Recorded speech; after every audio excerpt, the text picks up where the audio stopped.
Heart disease అంటే మనం గుండె జబ్బుల గురించి తెలుసుకోవాలనుకున్నప్పుడు చాలా రకాల టెస్టులు చేస్తాము.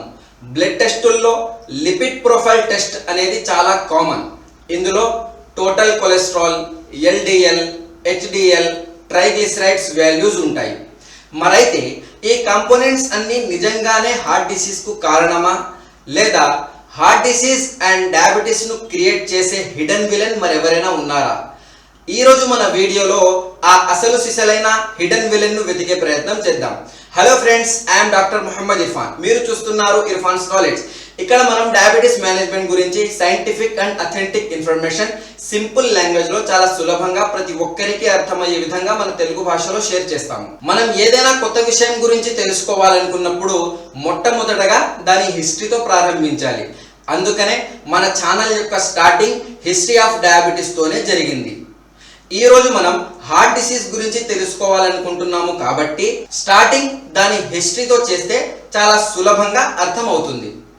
దాదాపు 250 సంవత్సరాల క్రితం అంటే క్రీస్తు శకం 1769లో ఫ్రాంకోయిస్ పౌలిటియర్ అనే French doctor gall bladder stone means పిత్తాశయంలోని రాళ్లను తీసి వాటిని ఎండబెట్టి పౌడర్ చేసి ఆ పౌడర్ను తీసుకొని దాని కెమికల్ ఎనాలిసిస్ చేస్తే దీంట్లో ఉన్న కొత్త కంపోనెంట్ కొలెస్ట్రాల్ అని తెలిసింది. ఆ తరువాత మరికొందరు శాస్త్రవేత్తలు ఏం గమనించారంటే ఈ కొలెస్ట్రాల్ అనేది బ్లడ్ లో కూడా ఉంటుంది, ఇది కిడ్నీలో కూడా ఉంటుంది, హార్ట్ లో కూడా ఉంటుంది, ఇది బ్రెయిన్ లో కూడా ఉంటుంది. ఇలాగే చాలా పరిశోధనలు జరిపితే శరీరంలో ప్రతి చోట కొలెస్ట్రాల్ ఉందని తెలిసింది. అంతేకాకుండా ఈ కొలెస్ట్రాల్ ఎగ్స్ లో ఉంటుంది, మిల్క్ లో ఉంటుంది, అదే విధంగా కొలెస్ట్రాల్ నాన్ వెజ్ లో కూడా ఉంటుంది. ఇలాగే మరిన్ని సైంటిఫిక్ డిస్కవరీలు జరిగిన తరువాత వారికి ఏం తెలిసిందంటే ఈ కొలెస్ట్రాల్ వెజిటేబుల్స్ లో ఉండదు, ఫ్రూట్స్ లలో ఉండదు, బియ్యం, పప్పు, షుగర్లలో కూడా కొలెస్ట్రాల్ ఉండదు. అప్పుడు ఫైనల్ గా నాన్ వెజ్ ఐటమ్ లో కొలెస్ట్రాల్ ఉంటుంది, వెజిటేరియన్ ఐటమ్ లో కొలెస్ట్రాల్ ఉండదు అని తెలిసింది. ఇక్కడి వరకు అర్థమైంది కదా. ఇప్పుడు మనం హిస్టరీలో కొంచెం ముందుకు అంటే క్రీస్తు శకం 1914 ఆ కాలానికి చేరుకున్నాం. ఇక్కడ ఫస్ట్ వరల్డ్ వార్ సమయంలో చాలా ఫ్యూటిలిటీస్ జరిగాయి. అనేక మంది సైనికులు గాయపడ్డారు. వాళ్ళని హాస్పిటల్ కి తరలించడం జరిగింది. అక్కడ కొంతమంది సైనికులకు ఆపరేషన్ చేసినప్పుడు వైద్యులు ఏం గమనించారంటే వారి బ్లడ్ వెజల్స్ మరియు ఆర్టరీస్ లో బ్లాకేజ్ ఉంది. స్టోన్ లాంటి హార్డ్ మెటీరియల్ ఏదో ఉంది, అది రక్తనాళాలను బ్లాక్ చేసి పడేసింది. కొంతమంది సైంటిస్టులు ఆ మెటీరియల్ తీసి డ్రై చేసి పౌడర్గా మార్చి దాని కెమికల్ ఎనాలిసిస్ చేసి చూస్తే వాళ్లకు ఇది కొలెస్ట్రాల్తో నిర్మితమై ఉందని తెలిసింది. ఓహో, కొలెస్ట్రాల్తో రక్తనాళాలు బ్లాక్ అవుతాయని వాళ్లకు అర్థమైంది. ఇక్కడ ఒక విషయం, సైంటిఫిక్ కమ్యూనిటీ ఎలా పనిచేస్తుందో తెలుసుకుంటే ఇదంతా చాలా క్లియర్గా అర్థమవుతుంది. నేను పర్సనల్గా సైంటిఫిక్ కమ్యూనిటీని చాలా గౌరవిస్తాను.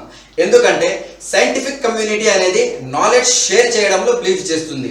ఇది ఎలా జరుగుతుంది అంటే ఒక సైంటిస్ట్ ఏదైనా కొత్త ఎక్స్పెరిమెంట్ లేదా డిస్కవరీ చేస్తే దాన్ని తమ మెడికల్ జర్నల్లో పబ్లిష్ చేస్తారు.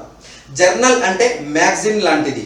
ఎలాగైతే film magazine, sports magazine, political magazine, business magazines ఉంటాయో అలాగే సైంటిఫిక్ కమ్యూనిటీలో కూడా మ్యాగజైన్స్ ఉంటాయి. వీటినే మెడికల్ జర్నల్స్ అని అంటారు.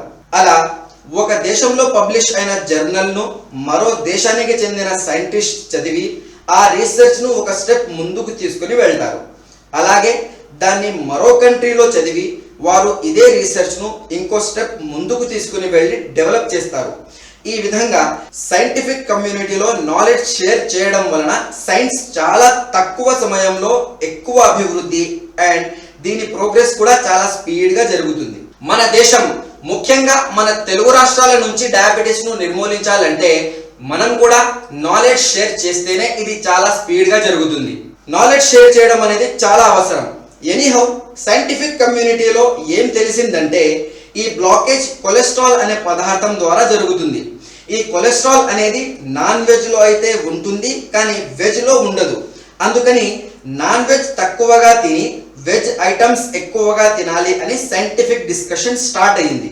అండ్ ఈ విషయం చాలా స్పీడ్ గా స్ప్రెడ్ అవ్వడం కూడా మొదలైంది. ప్రస్తుతానికి ఇది హైపోథెసిస్ కాబట్టి సైంటిస్టులు దీన్ని ప్రూవ్ చేద్దామని అనుకున్నారు.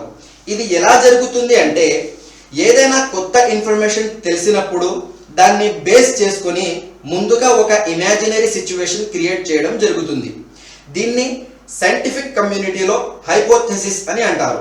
ఆ కాలంలో సైంటిఫిక్ కమ్యూనిటీలో ఎక్కువ కొలెస్ట్రాల్ తినడం వలన ఆర్టరీస్ బ్లాక్ అవుతాయి, దీని ద్వారా హార్ట్ అటాక్ ప్రమాదం పెరుగుతుంది అని హైపోథెసిస్ ఇవ్వడం జరిగింది.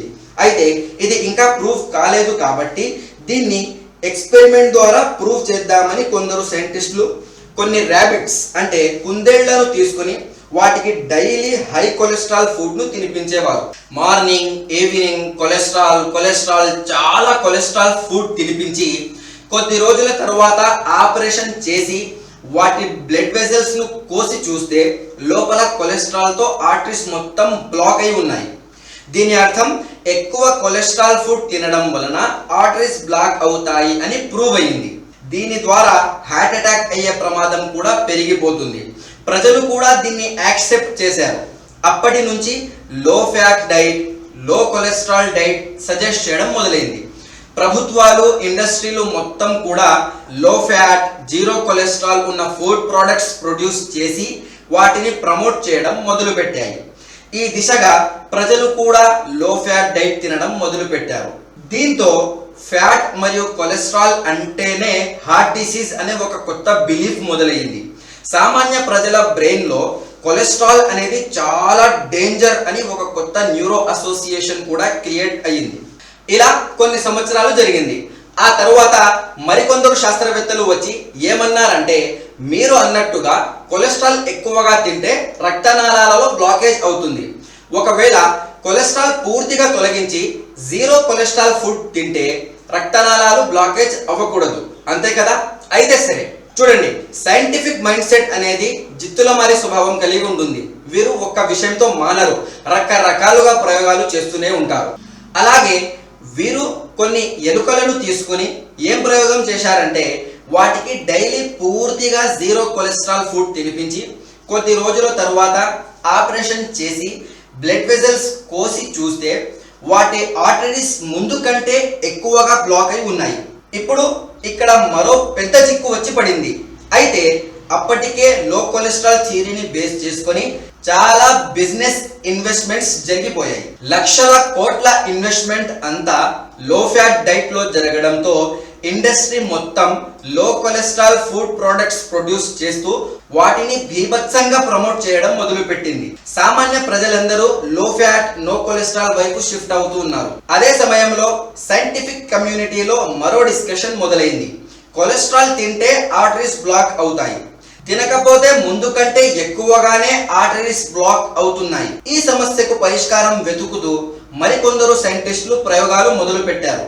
అప్పుడు వాళ్లకు మన బ్లడ్ లో తిరుగుతున్న కొలెస్ట్రాల్ లో 75% లోపల మన లివర్ తయారు చేస్తుంది, కేవలం 25% కొలెస్ట్రాల్ మాత్రమే మన ఆహారం నుంచి వస్తుందని తెలిసింది. సంకలో పిల్లలను పెట్టుకొని ఊరంతా వెతికినట్లు మన బ్లడ్ లో కొలెస్ట్రాల్ ఎక్కడి నుంచి వస్తుందో అని వెతికితే అది లోపల మన లివర్ తయారు చేస్తుందని తెలిసింది. ఇక్కడ మరో ప్రశ్న తలెత్తింది. అదేమిటంటే, మన లివర్ ఇంతకు ముందు బాగానే సరిపడా కొలెస్ట్రాల్ తయారు చేసేది కదా, అయితే ఇప్పుడు ఎందుకు దీనికి పిచ్చి లేసింది? అసలు దీని దిమాగ్ ఎందుకు ఖరాబ్ అయ్యింది? అడ్డు అదుపు లేకుండా రాత్రింపగళ్ళు కొలెస్ట్రాల్ తయారు చేస్తూనే ఉంది.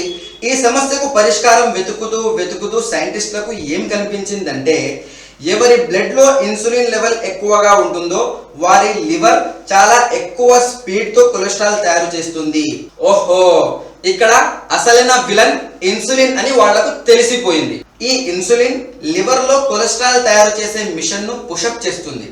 అందుకనే మన లివర్ అడ్డు అదుపు లేకుండా ఎక్కువగా కొలెస్ట్రాల్ తయారు చేస్తుందని మరో కొత్త సైంటిఫిక్ డిస్కవరీ ద్వారా అర్థమైంది. ఇప్పుడు మనం హిస్టరీలో 1970-75 ఆ కాలానికి చేరుకున్నాం. అక్కడ సైంటిస్టులు ఇన్సులిన్ ఎక్కువగా ఉంటే ఇంకా ఏమేం జరుగుతాయో తెలుసుకోవాలని మళ్ళీ ప్రయోగాలు మొదలు పెట్టారు. అధిక ఇన్సులిన్ ఉండటం వలన ఎక్కువ కొలెస్ట్రాల్ ఎందుకు తయారవుతుందో, ఇన్సులిన్ ఎక్కువైతే డయాబెటీస్ ఎలా వస్తుందో, ఇన్సులిన్ ఎక్కువైతే వెయిట్ ఎలా పెరుగుతుందో ఈ డైరెక్షన్ లో రీసెర్చ్లు మొదలయ్యాయి. అండ్ ఫైనల్ గా 1989 ఈజీగా గుర్తుంచుకోవడం కోసం 1990 అనుకోండి. ఆ కాలంలో డాక్టర్ జిరాల్డ్ రేవన్ గారు ఒక రీసెర్చ్ పేపర్ పబ్లిష్ చేశారు. అందులో ఇన్సులిన్ రెసిస్టెన్స్ సిండ్రోమ్ గురించి చాలా స్పష్టంగా వివరించారు. ఆ తరువాత ఆయన ఫాదర్ ఆఫ్ ఇన్సులిన్ రెసిస్టెన్స్ గా గుర్తింపు కూడా పొందారు. మన శరీరంలో ఇన్సులిన్ లెవెల్ పెరిగితే ఇన్సులిన్ రెసిస్టెన్స్ డెవలప్ అవుతుంది. దీని వలన కొలెస్ట్రాల్ ప్రొడక్షన్ పెరిగి ఒబేసిటీ వస్తుంది, డయాబెటీస్ కూడా వస్తుంది, బ్లడ్ ప్రెషర్ పెరుగుతుంది, పీసీఓడి, పీసీఓఎస్ మరియు ఇతర అనేక సమస్యలు వస్తాయి అని తెలిపారు. Insulin resistance is the real hidden villain అని సైంటిఫిక్ కమ్యూనిటీలో దాదాపు 30 సంవత్సరాల క్రితమే తెలిసిపోయింది. ఇర్ఫాన్స్ నాలెడ్జ్ ద్వారా నేను మీకు అందిస్తున్న ఇన్ఫర్మేషన్, షేర్ చేస్తున్న నాలెడ్జ్ ఇవేం కొత్త లేటెస్ట్ డిస్కవరీలు కావు. ఇదంతా 30-40 సంవత్సరాల క్రితమే డిస్కవర్ చేసేశారు.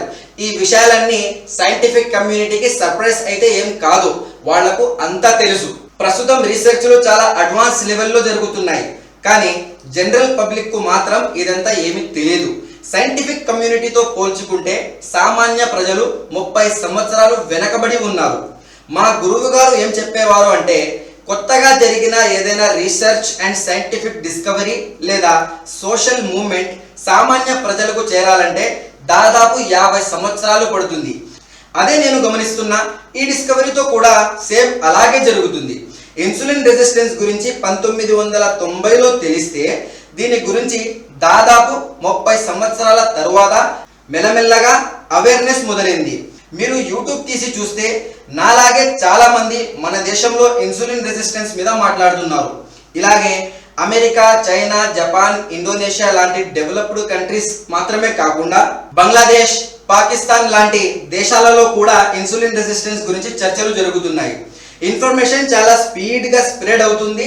నాలెడ్జ్ అండ్ ఇన్ఫర్మేషన్ షేర్ చేయడం వల్ల ప్రజలకు చాలా స్పీడ్గా బెనిఫిట్ కలుగుతుంది. ఎక్కువ ఇన్సులిన్ ఉండడం వలన ఇన్సులిన్ రెసిస్టెన్స్ మరియు ఇతరత్ర ప్రాబ్లమ్స్ అన్ని క్రియేట్ అవుతున్నాయి. స్టోరీలో అసలైన villain insulin. Too much of the insulin is the real villain in the story.